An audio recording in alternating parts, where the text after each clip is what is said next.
예수님이 진리예요, 길이에요, 생명이에요. 모든 것이 모든 것이에요. 알파와 오메가예요. 만유의 주예요. 만왕의 왕이에요. 진리의 왕이에요. 진리가 어디 있습니까? 진짜 생명은 어디 있습니까? 우리가 가야 될 길은 어디 있습니까? 우리가 먹고 살 생명의 양식은 어디 있습니까?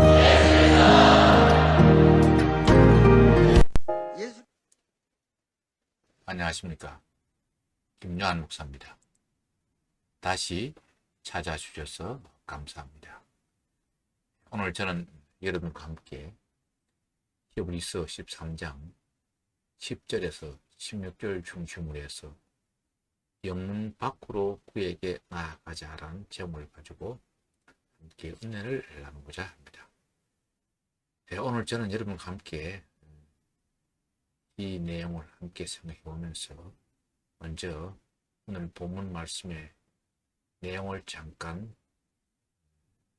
짚고 넘어가기를 원합니다.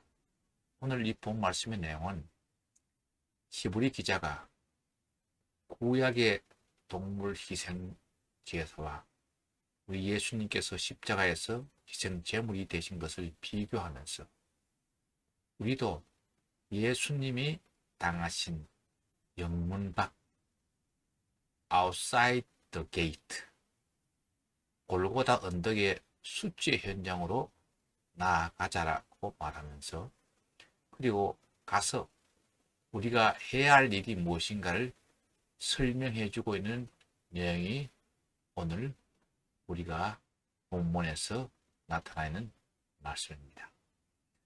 먼저 여기서 영문 밖으로 나아가자라는 진정한 의미가 무엇인가를 먼저 생각할 필요가 있습니다. 여기서 영문 밖으로 나아가자라는 진정한 의미는 우리가 이스라엘에 있는 헤골이라는 곳, 예수님이 못 박혀 돌아가신 골고다 언덕으로 성지 순례를 떠나자는 의미가 아닙니다. 여기서 말하는 의미는 영문 안, 인사이드 게이트는 거룩한 곳이었고 영문 밖은 무덤과 해골이 굴러다니는 사형장이었습니다. 그리고 영문 밖은 가난한 사람, 병진자들, 특별히 죄로 인해서 저주를 받은 나병 환자들이 기거하는 장소였습니다. 그런데 우리 주님은 영문 밖 저주의 장소에서 희생 제물이 되심을 위해서 영문 밖을 거룩한 장소로 바꾸어 주었습니다.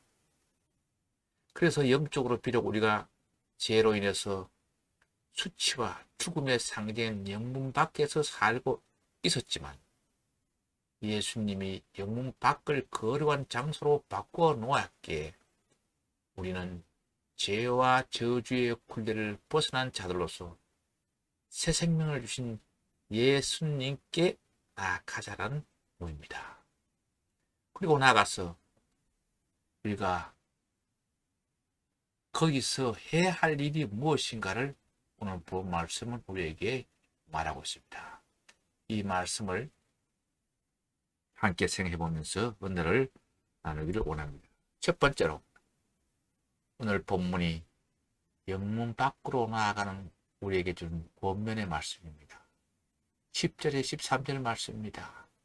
우리에게 제단이 있는데 장막에서 섬기는 자들은 그 제단에서 먹을 권한이 없나니 이는 죄를 위한 짐승의 피는 대제사장이 가지고 성소에 들어가고 그 육체는 영문 밖에서 불사름이라. 그러므로 예수도 자기 피로서 백성을 거룩하게 하려고 성문 밖에서 고난을 받으셨느니라. 그런즉 우리도 그의 치욕을 짊어지고 영문 밖으로 그에게 나가자. 이 말은 무슨 말입니까? 우리에게는 한 제단이 있습니다. 그런데 유대교의 섬기는 사람들은 우리의 이 제단에 놓은 제물을 먹을 권리가 없습니다.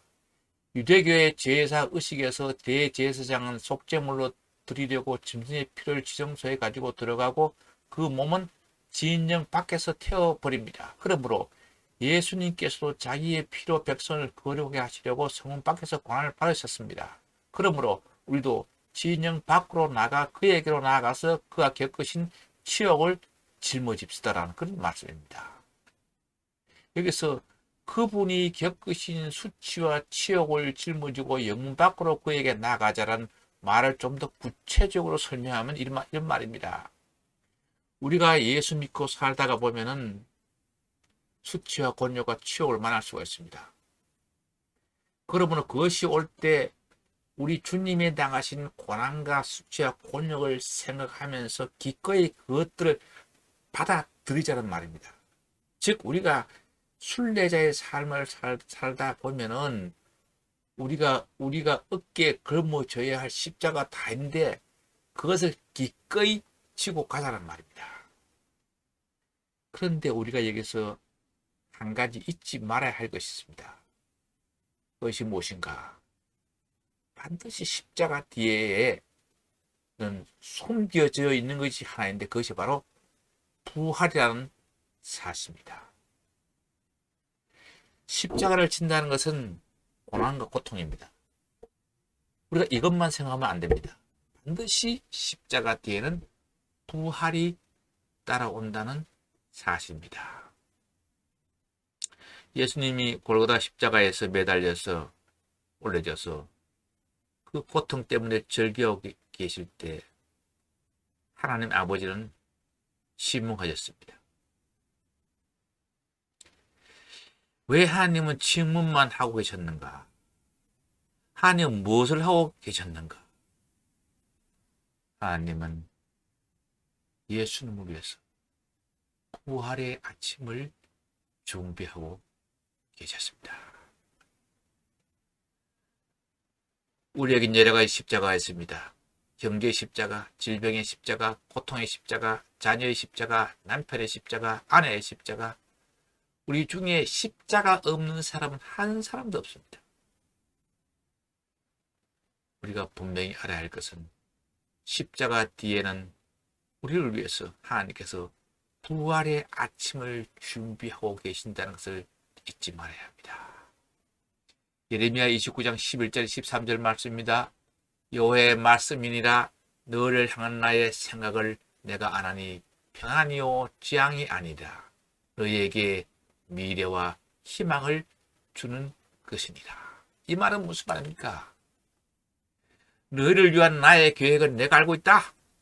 그것은 너희에게 재앙을 주는 것이 아니라 번영을 주고 너희에게 미래와 희망을 주는 계획이 있다. 그런 말. 여기서 미래와 희망은 부활을 의미합니다. 회복을 의미합니다. 치유를 의미합니다. 시편 34편 19절 말씀입니다. 의인은 고난이 많으나 여호와께서 그의 모든 고난에서 건지시는도다. 그의 모든 고난에서 건지시는도다. 이것도 고난의 십자가에서 뒤에서 숨겨져 있는 부활의 아침이 있다는 것을 말씀해주고 있습니다. 그 다음 두 번째로 오늘 본문이 영혼 밖으로 나아가는 우리에게 주는 권면의 말씀입니다. 14절 말씀입니다. 우리가 여기에는 영구한 도성이 없으므로 장차 올 것을 찾나니. 이 말은 무슨 말입니까? 우리에게는 이 땅에 살 영원한 도시가 없고 우리는 장차 올 도시 하늘나라에 소망을 두고 사는 자들이니 그러므로 새하늘과 새 땅이 있는 영구한 도성에 초점을 맞춰서 살자라는 권면의 말씀입니다. 우리는 누굽니까? 비록 이 땅에서 발을 딛고 살고 있지만 우리의 시민권은 하늘에 있습니다.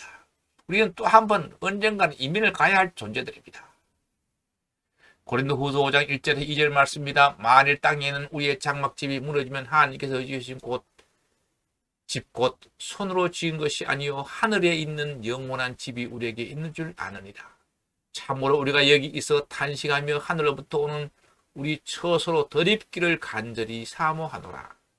빌립보서 3장 20절에 21절 말씀입니다. 그러나 우리의 시민권은 하늘에 있는지라 거기로부터 구하는 자 곧 주 예수 그리스도를 기다리노니 그는 만물을 자기에게 복종하게 하실 수 있는 자의 역사로 우리의 낮은 몸을 자기의 영광의 몸의 형체와 같이 변하게 하시리라.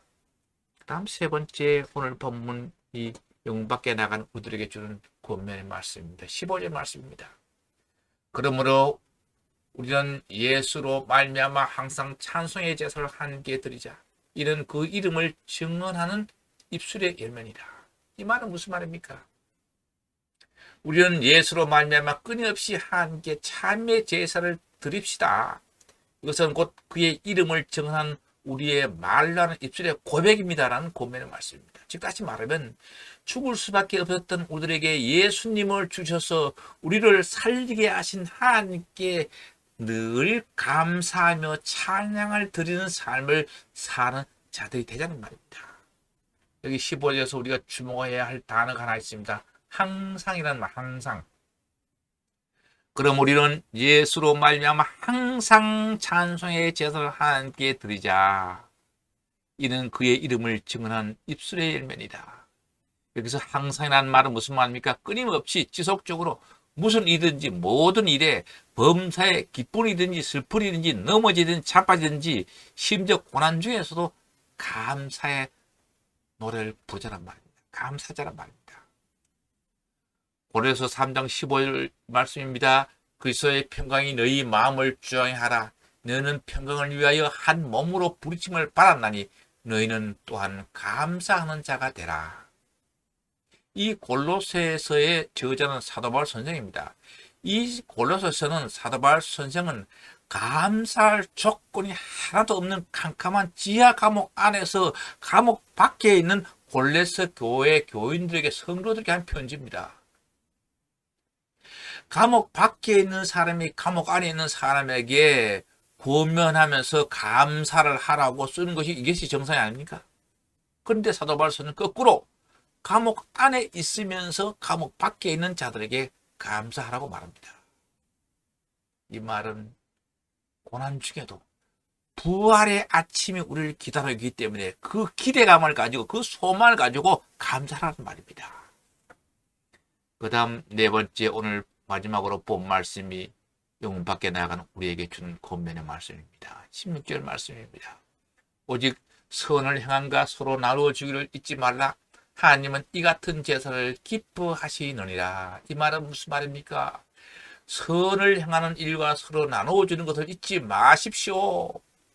하나님께서는 이런 제사를 기뻐하십니다. 라는 말씀입니다. 즉, 이 말은 우리 크리스찬들이 입으로 드리는 감사의 찬미의 제사뿐 아니라 사랑의 행위도 함께 드려야 함을 역설하고 있습니다. 여기서 선을 행함, 이 헬라어 유포이 아이오스는 타인에게 관심 못 보이는 모든 친절한 행위를 가리킵니다. 그리고 서로 나누어 주기에 해당하는 헬라어 코이노니아스, 이것은 돈이나 물건은 물론 타인의 필요를 채워줄 수 있는 모든 것을 나누는 관용을 가리킵니다. 즉 이것은 타인을 사랑하는 실제적인 행위가 없는 찬미의 제사는 불완전하기 때문에 반드시 사랑의 행위가 동반되어야 한다는 말입니다. 이 같은 제사를 하나님이 기뻐하시느니라. 우리에게 빵을 2개 준 것은 하나는 이웃과 나누어 먹으라고 준 겁니다. 우리는 우리의 가진 것에 얼마를 이웃과 나누고 있습니까? 잠언 11장 24절에서 25절 말씀입니다. 흩어 구제하여도 더 부하게 되는 데 있나니 와도이 아껴도 가난하게 될 뿐이니라. 구제를 좋아하는 자는 풍족해질 것이요 남을 윤택하는 자는 자기도 윤택하여지리라. 이 말은 무슨 말입니까? 남을 위해 아낌없이 돈을 써도 더 부유해지는 자가 있고 지나치게 아껴도 여전히 가난한 자가 있다. 선한 일에 아낌없이 돈을 쓰는 사람은 부유해질 것이며 남에게 은혜를 베푸는 사람은 자기도 도움을 받을 것이라는 말입니다. 돈이 들어오면 어떻게 하면 내가 더 쓸까? 이것이 우리들의 모습이 아닌지 우리 자신을 한번 돌아볼 필요가 있습니다. 우리는 자꾸 흘러내 보내야 합니다. 끌어안고 움켜잡으려 하지 말고 우리는 흘러내 보내는 축복의 통로가 되어야 됩니다. 움켜쥐면 망합니다. 돈뿐 아닙니다. 우리가 가지는 모든 것, 여유가 있고 오버플로가 된 것은 모든 것을 우리가 나눠줘야 됩니다. 사랑도 나눠줘. 무찌를 뿐이 아니라 끌어안고 품고 자꾸 사랑을 주는 겁니다. 인도네시아의 원숭이 잡는 비결은 호박에 손이 들어가면 구멍을 낸다고 합니다. 그 안에 쌀을 집어넣어 놓는다고 합니다. 원숭이가 쌀을 꺼내 먹을 때 그때 원숭이를 잡는다고 합니다. 갑자기 가면 원숭이는 쌀을 움켜잡으면 손을 펴고 도망가는데 쌀을 잡은 채로 도망가려고 하니까 손을 못 펴서 호박과 함께 뒹굴다가 잡힌다는 겁니다. 우리가 많이 가지고 있으면 나누어야 합니다. 그렇지 않으면 나중에 거기에서 묻혀서 죽습니다. 누가복음 6장 38절 말씀입니다. 주라 그리하면 너희에게 줄 것이니 곧 후이 되어 누르고 흔들어 넘치도록 하여 너희에게 안 끼워주리라. 너희가 헤아리는 그 헤아림으로 너희도 헤아림을 도로 받을 것이니라. 이 말은 무슨 말입니까? 남에게 주어라. 그리하면 하나님께서 너희에게 주실 것이니 되를 누르고 흔들어서 넘치도록 후하게 되어서 너희 품에 안겨 주실 것이다. 너희가 되질하여 주는 그 대로 너희에게 도로 되어서 주실 것이라는 말입니다. 말씀을 마무리합니다. 오늘 우리는 영문 밖으로 그에게 나아가자는 제목을 가지고 귀한 메시지를 받았습니다. 우리가 예수 믿고 살다 보면 수치와 곤욕과 치욕을 만날 수 있습니다. 그것이 올 때 우리 주님이 당하신 고난과 수치의 곤욕을 생각하면서 기꺼이 그것을 받아들이자는 메시지. 그리고 십자가 뒤에 숨겨진 부활이 있다는 것을 꼭 잊지 말라는 메시지. 우리에게는 이 땅에 살 영원한 도시가 없고 우리는 장차 올 도시 한날에 소망을 두고 사는 자들이니 그러므로 새하늘과 새 땅에 있는 영과 독성에 초점을 맞추며 살자는 메시지. 죽을 수밖에 없던 우리들에게 예수님을 주셔서 우리를 살리게 하신 하나님께 늘 감사 찬양을 드리는 삶을 살자는 메시지. 우리 크리스찬들 입으로 드리는 감사의 참여의 제사뿐 아니라 사랑의 행위도 하나님께 드려야 할 의무가 있다는 이 메시지. 이 메시지를 마음판에 새겨서 실천하며 살아가는 우리 모두가 되십시다. 기도하겠습니다. 지금은 하늘의 영광의 자리를 버리시고 이 땅에 인간의 몸을 입고 내려오셨어. 우리 인간들과 함께 생사가 고랄 같이 하시다. 결국은 십자가 사랑틀의 희생양으로서 화목 제물이 되어버렸어. 우리 모든 인류에게 하나님을 만날 수 있는 길을 활짝 열어주시는 성장하는 우리 주 예수 그리스도의 은혜와 하나뿐인 독자를 아끼지 않으시고 강권적으로 이 땅에 내려보내셔서 그의 어깨에 너와 나 우리의 모든 죄를 걸머쥐우셔서 십자가 사형때 희생양으로 내어주신 사랑이 지어가신 극지한 사랑을 가지고 계신 성부 하나님 아버지의 지어가신 사랑과 힘들고 외롭고 슬프고 고난 속에 있을 때는 위로해 주시고 우리가 약해서 쓰러졌을 때 오셔서 이렇게 세우시며 우리의 구원과 행복과 축복의 성취를 위해서 늘 우리와 함께 동행하고 계시는 성령 하나님의 감동, 감화, 교통, 보호, 위로 인도하심이 오늘 귀한 메시지를 듣고 이 메시지대로 살려고 힘쓰는 한 분 한 분들의 머리 위에와 그들의 가정과 자녀들과 사업과 직장과 사역 위에 지금부터 영원히 함께 계시기를 간절히 축원하옵나이다. 아멘. 사랑하고 축복합니다. 다음 시간까지 안녕히 계십시오. 쏘로.